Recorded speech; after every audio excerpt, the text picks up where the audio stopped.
사랑하는 좋은시학교의 성도 여러분 안녕하십니까? 김건우 목사입니다. 4월 16일 목요일 오늘의 매일 성경 큐티의 제목은 평화의 언약이며 본문은 에스겔 34장 17절에서 31절 말씀입니다.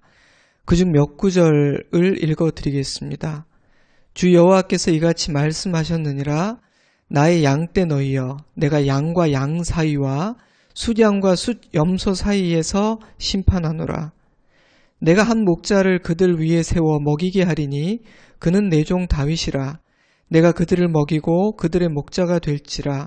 나 여호와는 그들의 하나님이 되고 내 종 다윗은 그들 중에 왕이 되리라. 나 여호와의 말이니라. 하나님은 신실하고 충성되게 자신의 임무를 감당하지 않은 악한 목자들에게 책임을 묻겠다 말씀하셨습니다. 그리고 이제 양과 양 사이에서 심판하겠다고 말씀하십니다. 모든 양들이 같은 판결을 받는 것은 아닙니다. 왕이 오셔서 양과 염소를 가를 것이다. 예수님 말씀하신 바처럼 양들은 각자 개인별로 하나님 앞에 서게 될 것입니다. 어떤 판결이 내려질지는 아무도 알지 못합니다. 그것은 사람의 지혜와 판단에 속한 일이 아니라 오직 하나님만이 아시며 결정하실 수 있는 하나님의 판단과 주권에 속한 일이기 때문입니다. 그러므로 함부로 판단해서도 함부로 말해서도 안 됩니다. 우리는 그럴 자격이 없는 존재이기 때문입니다. 본문을 보면 주님은 살찐 양과 파리한 양 사이에서 심판하겠다고 말씀하시는데 그 정확한 의미는 알기 어렵습니다. 하지만 18절과 21절 말씀을 통해 하나님께서 악하게 보시는 행동, 심판의 대상이 되는 행동이 어떤 모습인지를 알 수 있습니다. 너희가 좋은 꼴을 먹는 것을 작은 일로 여기느냐? 어찌하여 남은 꼴을 발로 밟았느냐? 너희가 맑은 물을 마시는 것을 작은 일로 여기느냐? 어찌하여 남은 물을 발로 더럽혔느냐? 너희가 옆구리와 어깨로 밀어뜨리고 모든 병든 자를 뿔로 받아 무리를 밖으로 흩어지게 하는도다. 18절은 다른 양들이 좋은 꼴을 풍성히 먹지 못하도록 방해하고 다른 양들이 마실 물을 더럽히는 행동을 묘사하고 있으며 21절은 다른 양에게 상처를 주고 시험에 들게 하여 실족하게 만드는 행동을 묘사하고 있습니다. 예수님의 말씀이 생각납니다. 누구든지 나를 믿는 이 작은 자 중 하나를 실족하게 하면 차라리 연자 맷돌이 그 목에 달려서 깊은 바다에 빠뜨려지는 것이 나으니라. 실족하게 하는 일들이 있으므로 말미암아 세상에 화가 있도다. 실족하게 하는 일이 없을 수는 없으나 실족하게 하는 그 사람에게는 화가 있도다. 하나님은 그러한 일을 하는 자들을 심판하실 것이며 그들로부터 나의 양들을 구원해 내겠다고 말씀하십니다. 그러니 누군가를 실족하게 하고 시험에 들게 해서는 안 됩니다. 좋은 꼴을 먹지 못하도록 방해한다거나 함께 마셔야 할 맑은 물을 더럽히는 일을 해서는 안 될 것입니다. 이렇게 엄중한 말씀을 주신 하나님은 너무나 중요한 약속을 허락하십니다. 이스라엘을 위해 한 목자를 세우시겠다는 약속입니다. 그 목자 이름은 다윗입니다. 그러나 궁극적으로는 예수 그리스도를 의미합니다. 이스라엘에게는 장차 오실 메시아가 다윗의 후손으로 오실 것이라는 믿음이 있었기에 이미 오래전에 죽은 다윗이라는 이름이 다시 언급되는 것은 조금도 놀라운 일이 아니었습니다. 다윗이라는 이름은 메시아를 의미했기 때문입니다. 하나님은 예수님을 통해 이스라엘 백성들과 화평의 언약을 맺으실 것입니다. 그것이 하나님께서 이스라엘을 구원하시고 복주시는 방법이었습니다. 하나님의 약속에 의하면 이 화평의 언약은 단지 전쟁이 그친다거나 착취와 억압이 끝나는 정도가 아닙니다.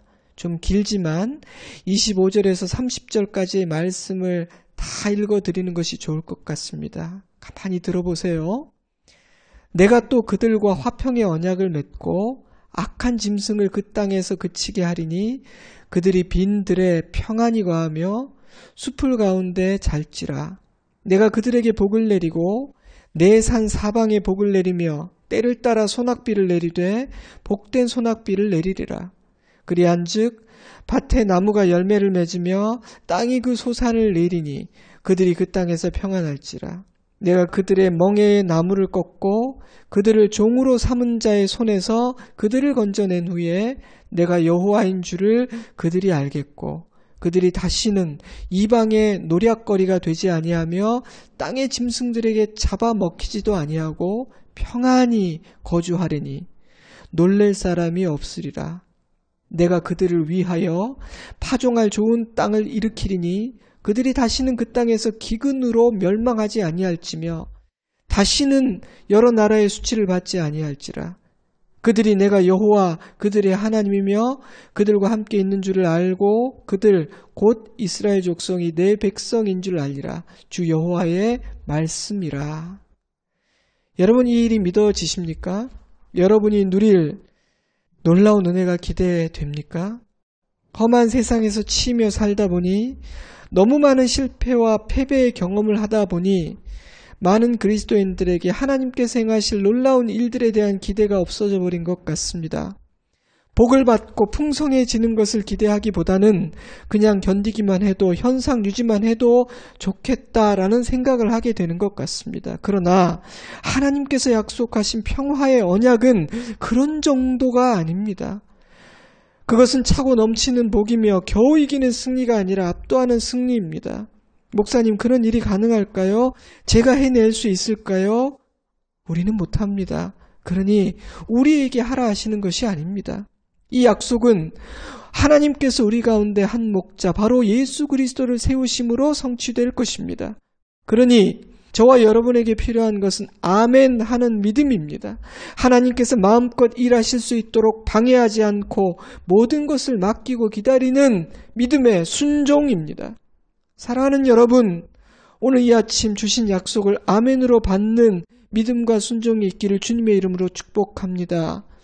주님 믿습니다. 진심으로 기도하고 간절히 소망합니다라는 고백이 있으면 좋겠습니다. 지금 소리를 내서 이렇게 말해보세요. 주님 믿습니다. 진심으로 기대하고 간절히 소망합니다. 그런데 이 일은 예수 그리스도를 통해 이루어집니다. 이러한 은혜와 복으로 들어가는 다른 문은 없으며 다른 길은 없다는 뜻입니다.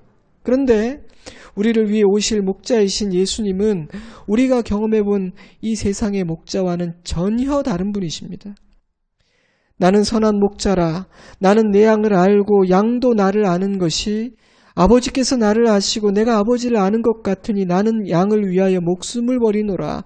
예수님은 우리를 위해 자기 목숨을 버리심으로 구원을 이루시는 목자이십니다. 우리가 누릴 평화, 우리가 누릴 놀라운 복은 이 선한 목자이신 예수 그리스도의 생명값으로 누리는 은혜인 것입니다. 그러니 이 일은 우리 힘으로 해내는 일이 아닙니다. 그래서 주님은 이렇게 말씀하셨습니다.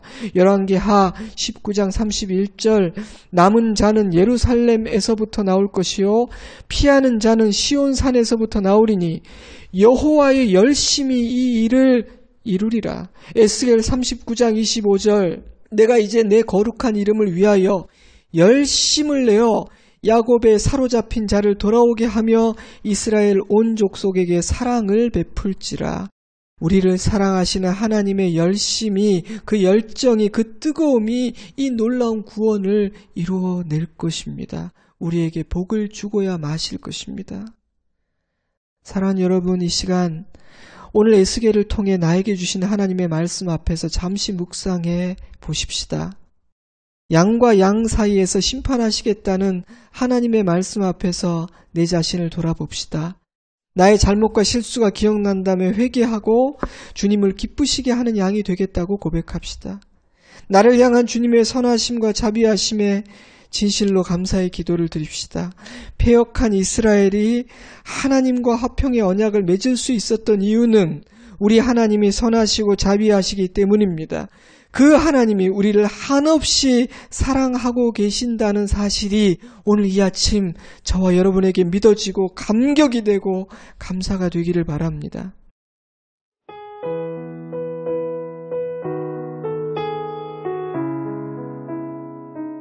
잠시 오늘 주신 약속의 말씀을 굳게 잡고 기도합시다. 예수님을 나의 목자로 삼겠습니다. 이 놀라운 화평의 언약을 만군의 여호와 열심히 이루실 것임을 제가 믿습니다라고 소리를 내어서 고백합시다. 잠시 시간을 내어서 기도하시기 바랍니다. 내일 아침에 다시 뵙겠습니다. 사랑합니다. 축복합니다. 샬롬.